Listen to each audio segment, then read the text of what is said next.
My name is Joey Yao. I am the director of the CLC Performing Arts Center. I'm delighted that you could join us today for our Cultural Thursday program. And thank you to all of you who are here in person, who braved the snow and the cold to join us in the theater. And I'd like to say hello to all of those of you watching us live on YouTube from the safety of your homes, you cowards. Just kidding. Thank you for joining us however you are here today. Before we begin, I want to take a moment to thank the faculty and staff at CLC for supporting this program, as well as those of you who have attended this show consistently. I see a lot of familiar faces in the crowd. I also see a lot of new faces in the crowd, and we're glad to have you. If you have friends or family who could not attend, a recording of this program will be on our CLC YouTube page next week. I also extend my thanks to the CLC faculty, to CLC faculty member Kari Frisch and the Crossing Arts Alliance for their collaboration on this event. Our presenter, shortly to be introduced, will be hosting a filmmaking workshop for teens at Crossing Arts Alliance this weekend.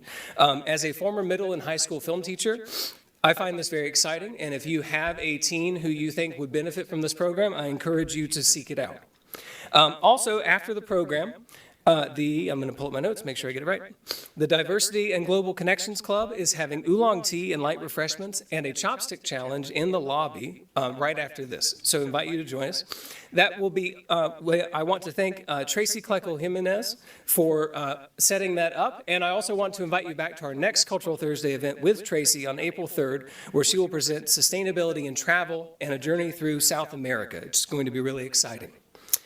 There will be time for questions after the presentation. If you have a question, I would really appreciate it if you would pause for me to bring you a microphone so that the people who are listening online or watching the recording will be able to hear your question.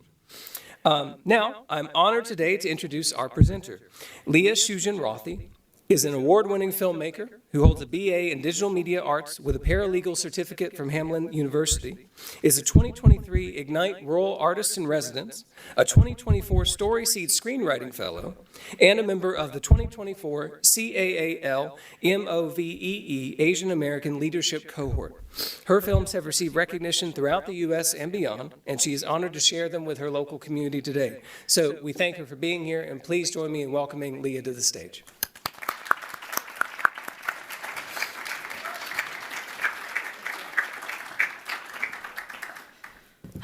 Hello, everyone. I hope that you're all warm. I really just want to say thank you to CLC for hosting me and inviting me to present. I grew up in this area, and I think this college is really wonderful, and it's just a really great honor to be here. So I wanted to just start off essentially by talking a bit about creating my own films and why representation is very important to me. So before I began creating my own films, representation in film was very important. So for context, I was adopted from China and raised in the US. My adoptive mother and family are Caucasian, and I also had an African American brother. When growing up, I was one of the, sorry if I'm a little close to the mic, I was one of the only few Asian kids in school, and there was rarely, if ever, any Asian adults or figures in my life. So one of the main ways I was able to connect with how I could belong and navigate the world was through representation in film and television. Seeing stories and characters that I could relate to, whether that be the found family in Lilo and Stitch or the independent spirit of Mulan, it made me feel like I could have a space in this world. And as representation has expanded throughout the years, so has that feeling of belonging. And as a filmmaker, I want to make that space greater for others as well. So I wanted to start this off with a quote from Brené Brown that to me really encompasses what representation means to me. Language is our portal to meaning, making, connection, healing, learning, and self-awareness. Having access to the right words can open up entire universes. So to me, this quote encompasses the essence and impact of representation because representation itself can open up new possibilities and language for human connection. And to me, representation is connection. So I wanted to start off by sharing with you one of the best ways that I can really dive into getting to know me and how I create with representation in mind. And that is through showing you my film, Chopstick. So I created this film through the Ignite Rural Artist Residency in 2023, and it's about a chopstick adopted into a world of forks. Yeah, I wanted to make this an approachable and whimsical way to discuss what it means to be a transracial adoptee like myself. So, while there are many Asian characters I've loved to watch while growing up, I rarely saw representation of Asian adoptees, especially ones that I could really fully relate to. So I created this film to start conversation, but also to process my own adoption journey and racial identity, and to create a basis and an avenue for greater understanding and expanding adoptee narrative spaces. So without further ado, here is Chopstick.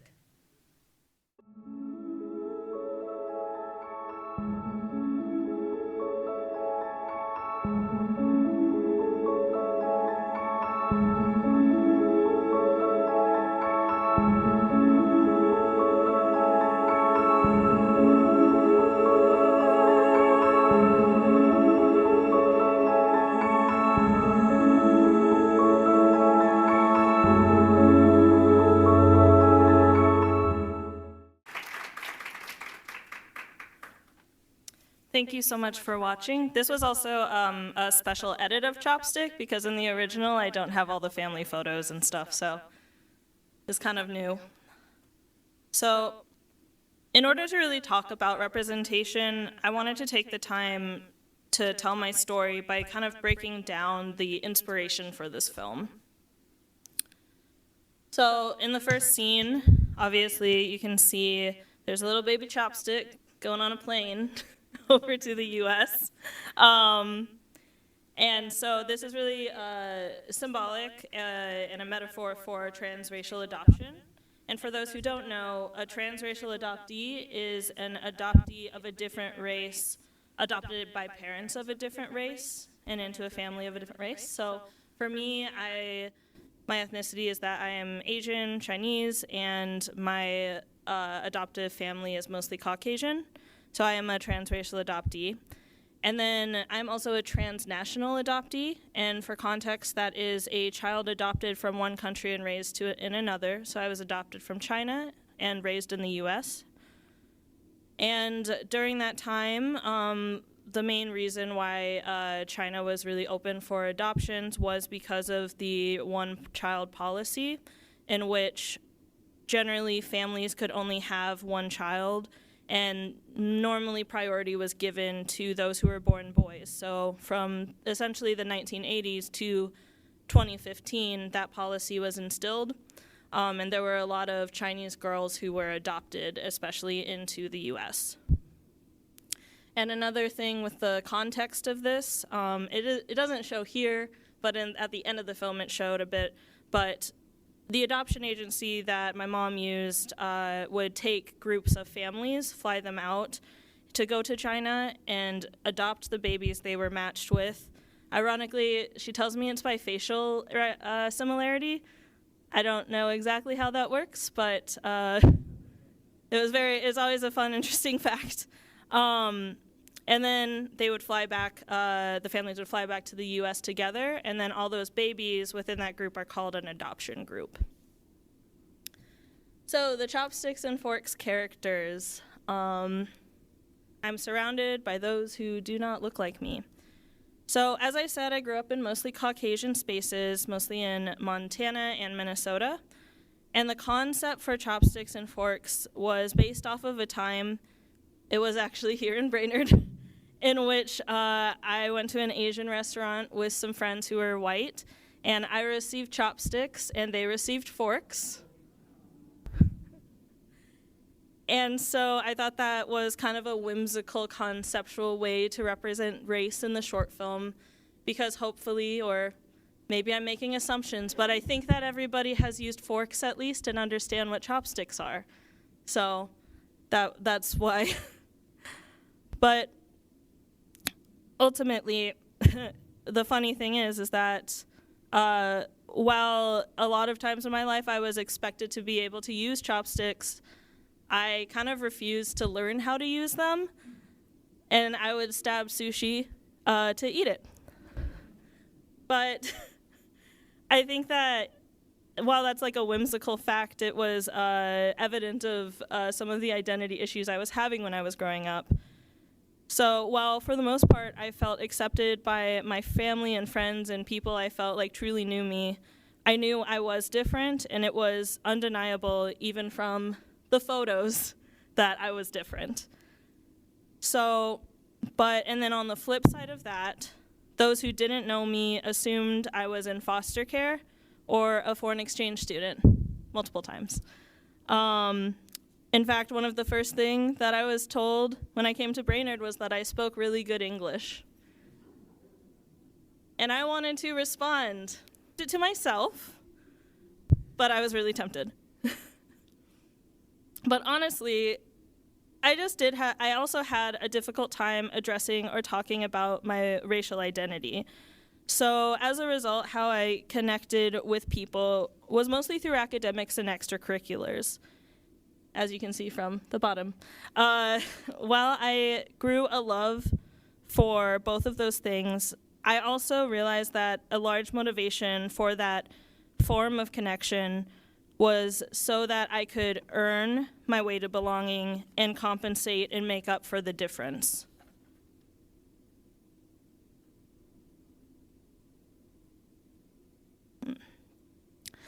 So this scene, these like mirror scenes really represent the racial disconnection I would feel while growing up. I am like them on the inside, but not inside and out. I want to belong without doubt. So really, while I looked different from those around me, I felt like I belonged with them on the inside, but not really the outside.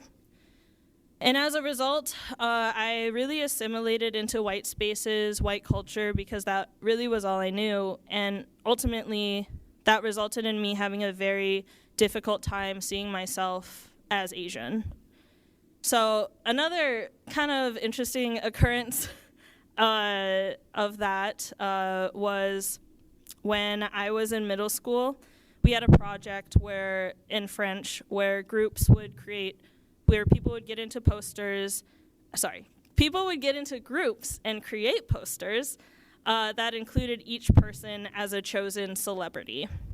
So while people in my group chose for my celebrity people like Brenda Song and Lucy Liu to represent me, I chose Demi Lovato because she had dark hair.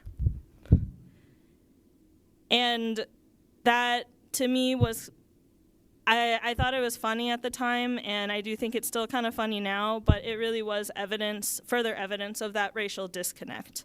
And I personally, during that time, also felt uncomfortable being identified in that way by others. But as it is in middle school, it's hard to speak about anything, so now I can speak about it now. So another aspect of my experience, and honestly a lot of experiences that transracial adoptees face, and especially transnational adoptees face, is the cultural disconnect, a foundation lost across the world, across time. So while I felt more comfortable in white spaces, I also felt incredibly disconnected from Asian spaces, particularly with those who grew up in Asian culture. Something not talked about a lot with adoption, especially transnational adoption, is that feeling of cultural disconnect. People will and do still often ask, "Do you know how to speak Chinese?" I especially felt a lot of pressure about that question from other Asians. I felt like I couldn't meet what was expected of me, and I was so disconnected from my own racial identity, I felt even more isolated within that experience. At one point, for instance, while at a speech meet, an Asian girl came up to me and said, "Hey, you Asian?" And then she asked if I was a banana. Yellow, I had to ask her to explain what that term meant because I'd never heard it before. And she said, "Yellow on the outside and white on the inside." And that's a pretty common term used to describe that kind of thing. And unfortunately, that really did affect my speech performance afterwards, so I was really bummed about that too. So, many will also ask, have you been back to China? And I honestly say no. And many adoptees have experiences in which it feels like they don't belong even more when they go back to their birth countries. Because when going back to their birth country, they see people that look like them, they probably don't speak the same language and don't feel like they belong in the same culture. And that is something that I'm aware of, and I do eventually want to go back to China. But it's something I'm honestly quite fearful of, to feel that dissonance. And at the end of the day, that separation of birth culture, birth family, even in terms of relearning culture or reculturation, there's something that is undeniable, and that is the time lost between you and that culture and that family. I think that you can make new things and make new connections, but it is a loss. And another thing I reflect on when I was younger about that fear was I had this really irrational fear that I had a twin out there in China who would come and kill me and take my identity. And it does sound very irrational, and is, but it was evidence of both my discomfort with my race and also Asian culture as well. And I also kind of blame it on The Grudge and other depictions of Asian culture with twins. So at the end of the day, outside expectations do really matter. So difference is the first and sometimes the only thing others see. So this scene, not the mirror breaking, but receiving chopsticks, is actually based on a real life and very traumatic experience. So in my first year of debate, at the end of the year, there were superlative awards given out to all members of the team. And little 14-year-old me, I was so excited because I saw people receiving really funny inside joke awards, and I wondered, how did I come off to people? Like, I worked really hard this season, and I'm just really looking forward to seeing what people thought of me. So my name was called, So for instance, a couple of students received watches because they were not on time for rounds. And the awards would all receive titles like not on time for rounds award or something like that because, And as my name was called, I went up on stage so excited, again, because I had worked so hard and it meant so much to me. But in that moment, I was handed chopsticks. Everyone laughed, and honestly, including myself, fairly awkwardly. And then the person giving me the award said, "It's self-explanatory." What I understood then was that the award I received didn't deserve a name. The hard work I had put into the year didn't deserve to be recognized. And what mattered to others as a joke was my race. And it wasn't a joke I was ever really in on. So, many years later, shortly after college, I lost my brother, who tragically died at the age of 25. And I realized that we were the only two people of color in our family, and we were the only two adoptees. So I let it really sink in that one of the only people I could truly relate to in these experiences was gone. But as years went by, I grew more confident in speaking about racial issues as there was more room and language in society to voice those feelings. So after a lot of work, a lot of epiphanies, and a lot of introspection, I grew curious and dove more into those feelings. So that's a symbolic of the embracing the in-between and finding those resources. Exploring the unknown does not erase what has been written. I had a really hard time growing up feeling like my Asian identity would separate me more and more from the people I loved. And I would heavily associate that with being ungrateful for my situation. And I really just didn't want to, I just really wanted to belong as much as I could. But I eventually realized that it's okay to hold those multiple truths at the same time, and pursuing something new, diving into my racial and adoptee identity, would not sacrifice the people and the connections that I held dear for all my life. And that was a very important step in why I'm here today.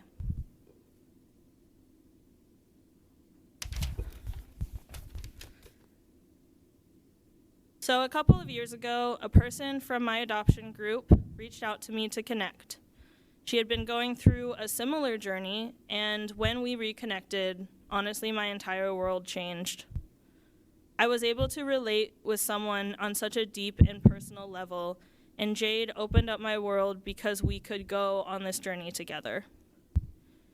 There is a common phrase in the adoptee space called coming out of the fog, which means that you start to have more of an awareness around all the different aspects of your identity and your adoption story. It is the process of allowing an integral part of identity to have space and consideration. So that is the meaning behind the scene, finding community and shared understanding. The fog has cleared, wounded and healing, navigating this journey side by side. And this is Jade and I.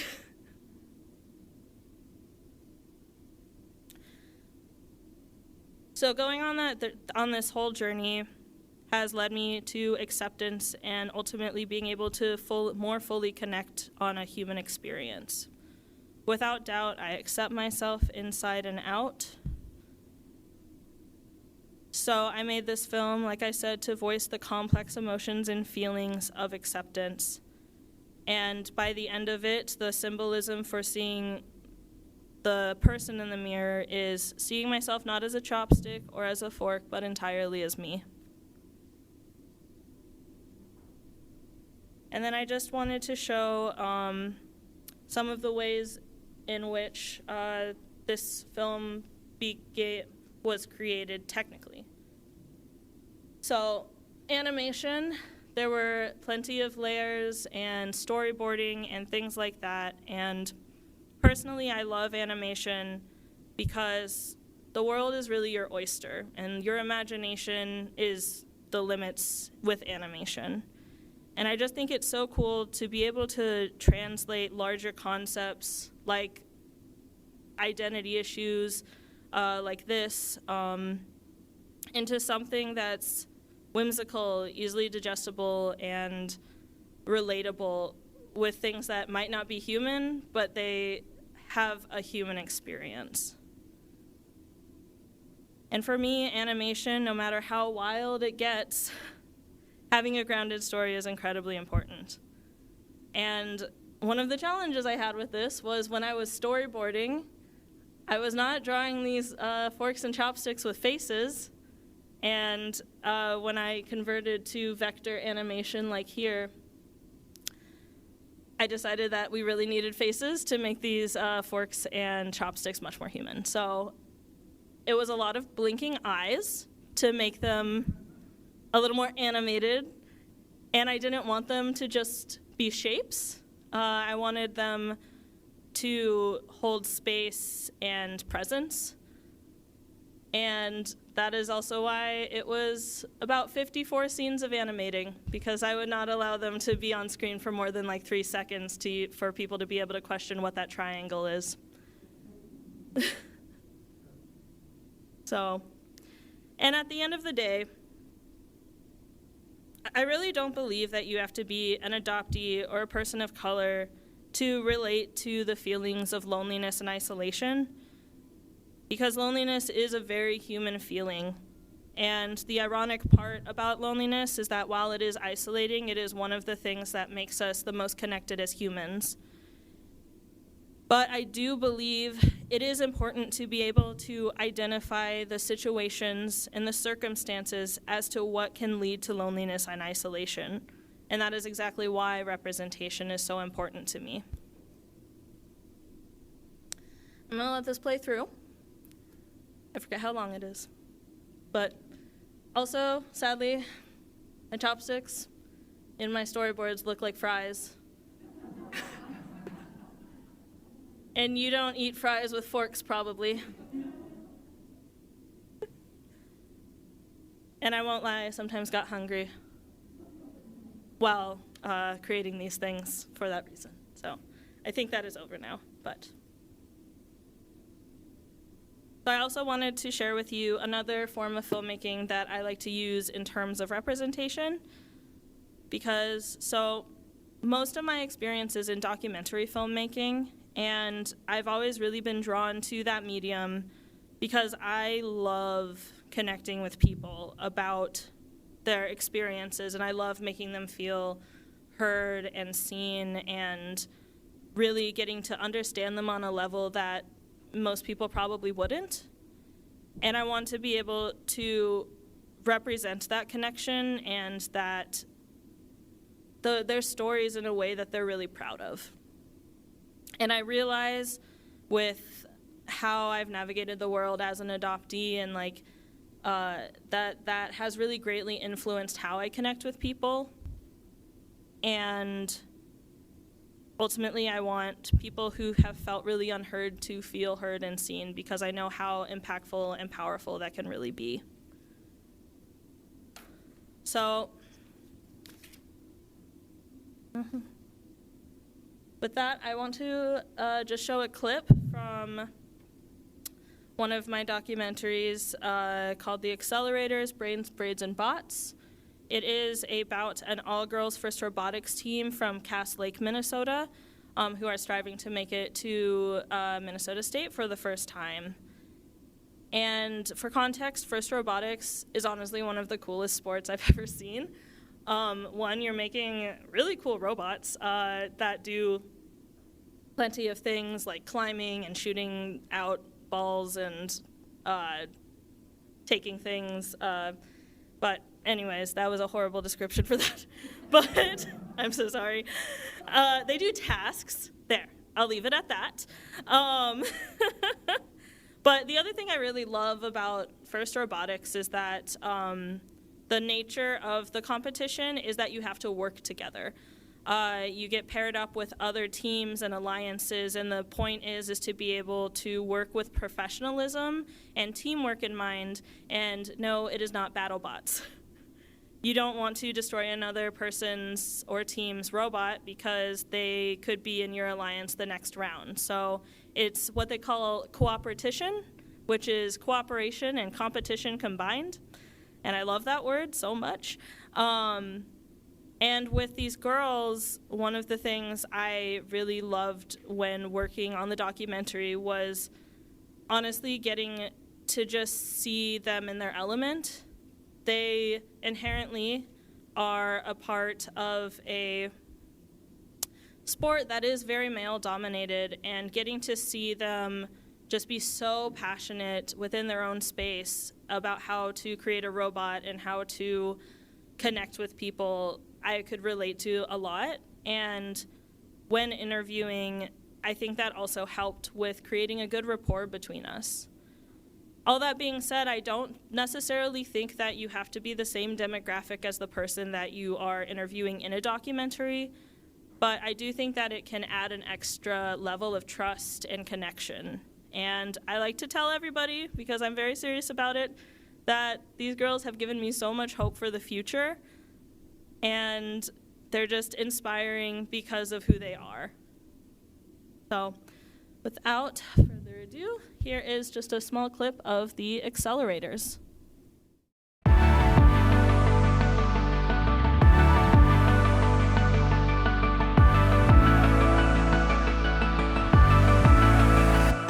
There's so many aspects to robotics that you don't even know until you join. Looking at all these robots going across the field, it created a spark in me, and I'm like, I want to do that. Cass Lake Bina is surrounded by Leech Lake Reservation. We were the first ones to have a girls and boys robotics team. We're helping them as they're helping us. I can see it at competition. If we didn't have the girls team, I probably wouldn't be driving the robot. To be an accelerator, it's to be your own and encompassing everybody else, either your own family. Each year we've made custom beaded earrings for our the students to wear. Can't really have a lot of dangly ones, otherwise it gets caught in the robot. I love that they put the blue in their hair, the fashion of it now. That's our traditions being carried on.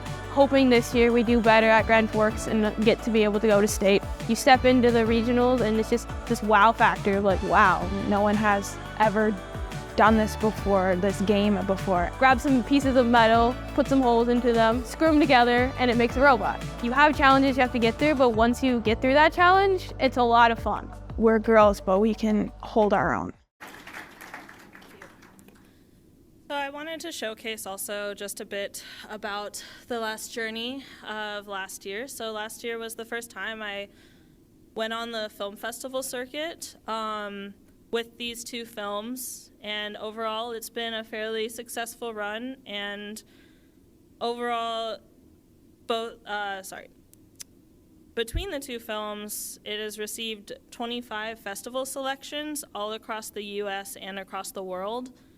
And something that's been especially, the reason why I'm on the festival circuit really with these films is to make connections and to figure out kind of where all of these stories fit within the greater scope of the world. And I can for sure say that they're really impactful within it. And I think that's really something to be said about particularly rural stories.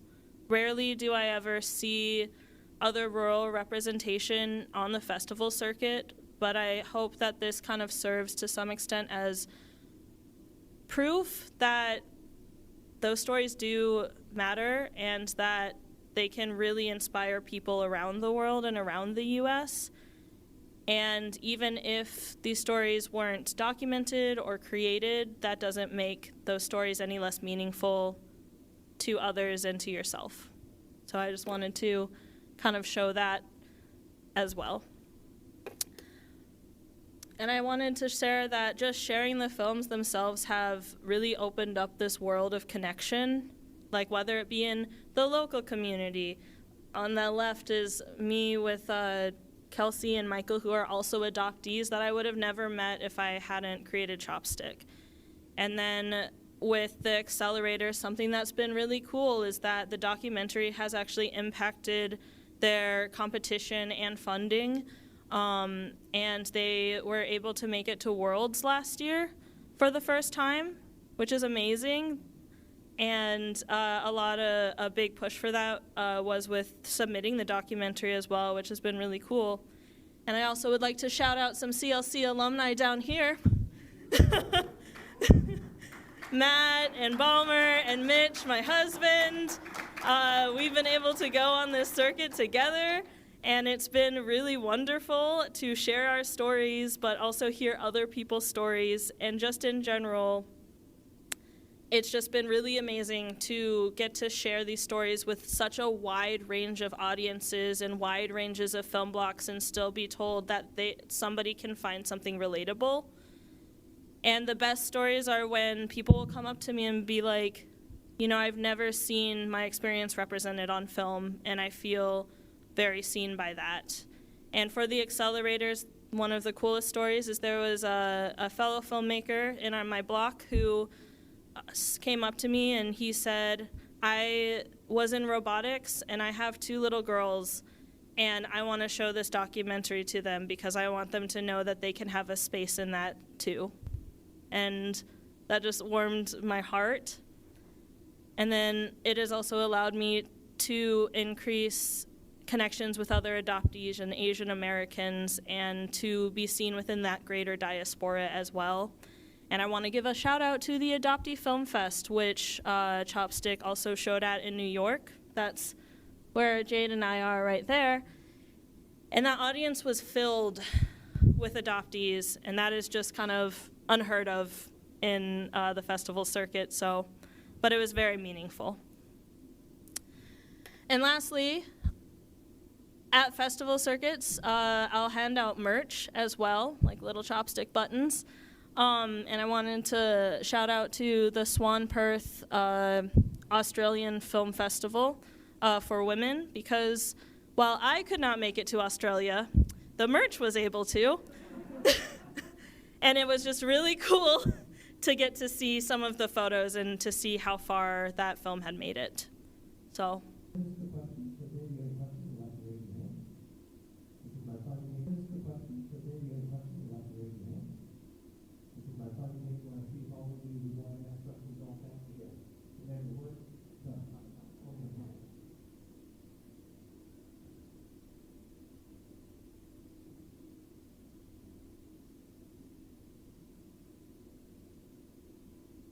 All right, so, well, first off, I really like how you presented, and I really like the short film. It was incredible, and I kind of relate to someone on the opposite spectrum, particularly, the fact that everyone being different than me, and the feeling of being lonely is something I've experienced from time to time,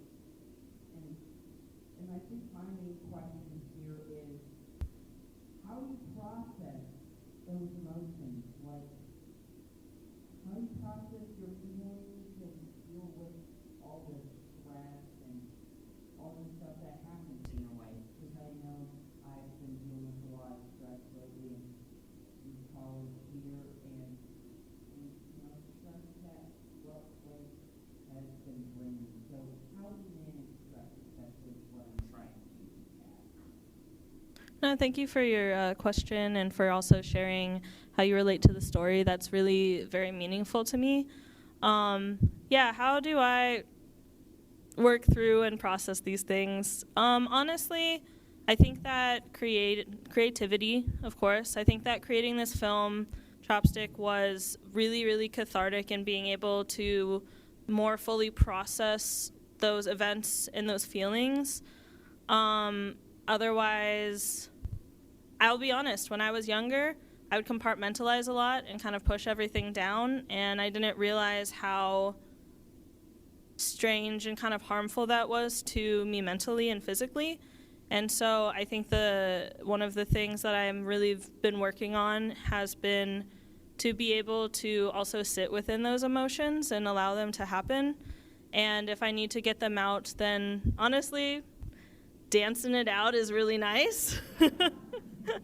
I highly recommend karaoke. I think that's really... Hi. I have two questions. Is that all right? I have two questions. Sure. If I can ask. The first is, you went to different film festivals. I was wondering, does it matter? They have different kinds, and I don't know if that's one you would ever attend. Mm-hmm. But some about the Sundance one, I know that's more for like movies, not documentaries. But I don't know if that would be anything you would attend or something. But I think you have to have more money or something. The other question is more like, I don't know if this is going personal, but have you ever, your adopted family went to seek other maybe biological brothers or sisters or family in China, or maybe through the adoption agency if they're open? I'm probably not, but I don't know. No, thank you for the questions. In terms of the film festivals, so there's so many film festivals. Oh my goodness. That is like an industry in and of itself. And in terms of like the Sundance is not the only one that exists. But yeah, in terms of the festivals, the ones that I really submitted to tended to be like Asian American film festivals or festivals that we had heard from different filmmakers that really enjoyed different festivals. And then for both of them, I've submitted to like women's film festivals and obviously the Adoptee Film Fest. So one thing I've found with festivals is it really is like a human tool to be able to do with like what you want. And for me, I wanted connection and I wanted to meet other different filmmakers like myself. So I really thought about the story and how the stories would resonate with other people in those festivals. Maybe someday Sundance, but yeah, there's actually this, there's a few like festival accumulation websites where you can submit your projects there, and Sundance is one of them, and all you have to do is really pay a fee. And then other festivals have different ways in which, like some festivals did actually pay me to come out because I was a filmmaker. Most of them won't, but they'll give you a hotel discount, so that's nice. But yeah, so you can, it's called Film Freeway, and you can go to that and see kind of the massive amount of festivals in the world, so it's really cool. In terms of the question about finding biological family, honestly, that was something that I was really scared of when I was younger. Like I said, my fear was a twin coming and killing me and taking my life. So biological family, there was a fear with that, but I think that as I've been able to more fully process my adoption journey and my identity, I'm more open to looking. And actually this last year I did take a DNA test to see what that was like, and that was a very interesting experience, but it was actually really funny because Jade had taken a DNA test too, and she felt like it was like kind of isolating because for adoptees that's like a really, really big deal. And so we FaceTimed together, and she watched me spit in a cup for about an hour. But it was nice to do it with each other. So.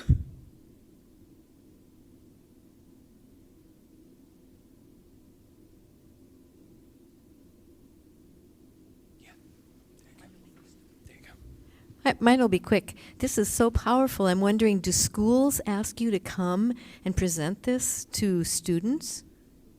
Because I think they're fantastic. Oh, thank you so much. I don't think I've been, aside from, well, this is technically a school, so yes. So this is the first time I've presented this at all, like this, in this format, but I've also presented up in Ely to like community groups and stuff. I presented accelerators, and then just in general festivals, like a lot of times the community shows up or students show up, but not specifically like in a high school or an elementary school. I have not presented this, but I appreciate that as well. So if you guys think of it though, and also I have been asked this year, rather than festivals, I've been asked a lot if like adoptee conferences can around the US can like show the film, and if I'm able to go to those, then I might like do a Q&A or an open mic of some kind. But this is definitely the most elaborate yet, so thank you so much though. And the first of many, I'm sure. I think I'm just so I'm going to cry again. Gosh darn it. Just so excited that you are here, Leah, and that this is a good reminder that we all have our own stories, but it takes, you know, a bravery to find the voice to share a personal story. So thank you for taking the time to document it and to share it. I think it's an inspiration, and I hope I know others will find it the same way, but kind of going off of your question, I just got to know Leah in the last probably year, probably thanks to Devin and her husband, who I'm assuming is back in the booth there. But I kept seeing on Facebook that these films were getting recognized all over Minnesota, all over the U.S., and then starting to get recognition internationally, and I thought, I haven't even seen the films here, and I live in the same town. And so I worked with Joey to get her here, but it really is word of mouth. So if you are connected to a school or you're connected to a program where you might think there is value in connecting Leah, please reach out, because that's how a lot of grassroots things start. And Joey mentioned this at the beginning, but this is kind of a collaboration with the Crossings. And I should have talked to Jennifer first before I'm saying something now, but Leah's doing a workshop for kids, and the first workshop filled. And so they popped up a second one because it is that intriguing, and we want that one to be filled as well. So are there still slots open for the second one? Mm-hmm. There's people online. Hey, Jennifer. As I've been sitting here, my staff have been sharing me that the Brainerd Dispatch published our press release about the workshops that are happening at the Crossing Arts, but I haven't seen them myself yet, but I know it's been published.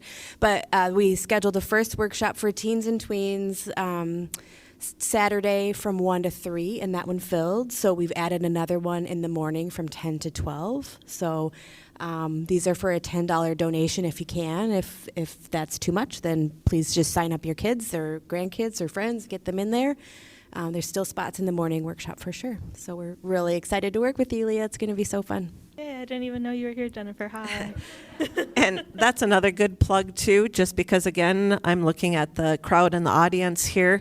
If you're in a position, the Crossing Arts accepts scholarship money to help pay for kids who maybe are financially unable to attend these workshops. So, you know, it's again, we're all helping each other, right? And it's all word of mouth. And it's, Leah, I think you have a website. I don't think I saw it up there, but you. I should have put it up there. Yeah. My bad. And are your films still online there as well? Oh yeah, so my wonderful and diligent mother has been passing out merchandise with buttons, and in that merchandise are QR code links to my website and where the films are at. Accelerators will stay up, but for Chopstick, just because it's still on its festival run, I'll be taking it down at the end of the month. So you will still be able to see it though, and you are free to just reach out to me if you want an unlisted link to share with people as well. So again, if you want to watch the rest of the Accelerators, it's also a short, I believe it's like 18 minutes? 23. 23, yeah. Still. So worth your time to go in and watch the rest of it. But again, just a reminder, you know, we all have our own stories, our own voices, and man, dude, you made me cry too. Like, nobody should feel alone. You're not alone. Don't ever, and if that's a good reminder too, we all need to reach out and take care of each other, because we all need it more than ever. So don't let anybody go alone and feel lonely, and tell your story, because you could be helping others. Thank you, Kari. It means a lot. Okay. All right, we have time for one last comment. Thank you. And oh, wow, Leah, this is so awesome. And the one thing when that lady was talking, I thought, how about Common Ground? Mm-hmm. That would be an excellent resource. And I don't know anybody there, but on the Lakeland Public Television, that might be a good resource for you. But this is wonderful, and I wish I had something like this to encourage me when I was a lonely teenager or whatever. You know, I mean, yeah. This is good for everyone. So thank you, Leah. Thank you, Ellie. I really appreciate it. Thank you. Folks, can we give it up one more time for Leah before we go? Thank you very much.